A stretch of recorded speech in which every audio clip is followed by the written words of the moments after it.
The spotlight today is on a 4K steelbook release that's stripped back to the metal, giving this release an industrial hard edge.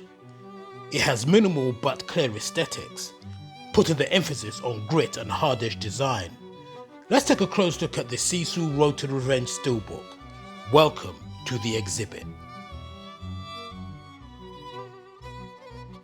The front cover uses negative space and brushed steel to frame the vertical tower of destruction.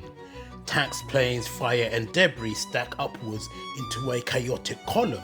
At the top stands Sisu, rifle in hand, positioned as the last man standing. The composition rises from the burnt out wreckage at the base to controlled dominance at the peak. Flip the steelbook around and the back shifts to a face-off. Two hardened profiles stare each other down, Sisu on the left and Igo on the right.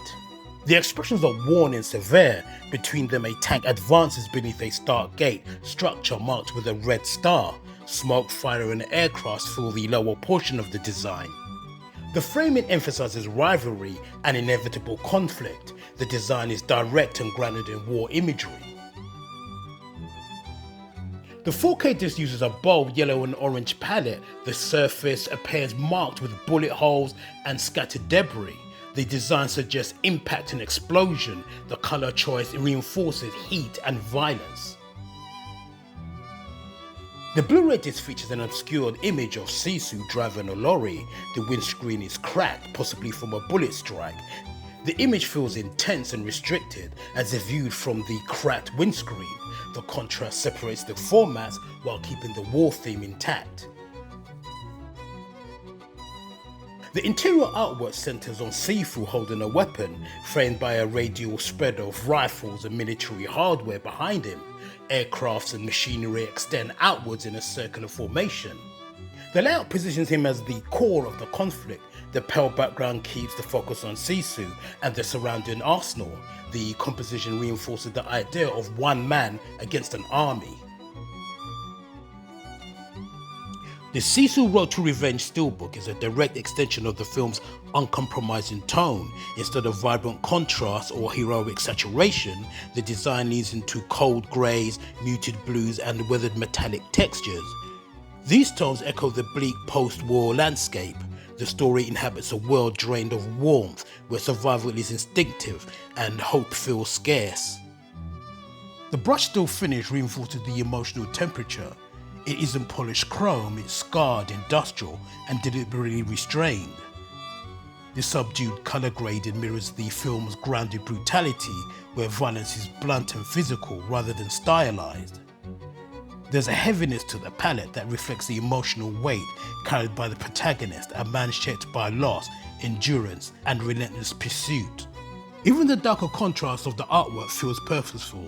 They create tension and isolation, much like the film's atmosphere, where danger lingers in open spaces and silence often precedes confrontation. Nothing about this color scheme glamorizes the conflict.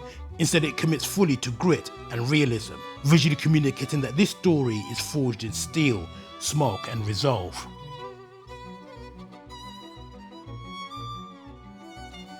Taken as a whole, this steelbook delivers a tight, cohesive package. The front builds escalation through stacked destruction, leading your eyes upwards to Sisu standing above the chaos.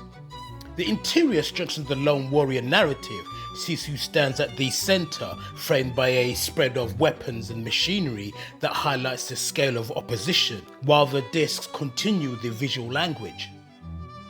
The 4K uses heat and impact through yellow and orange tones which demand detail. The Blu-ray limits perspective with a cracked windscreen, placing you inside the danger.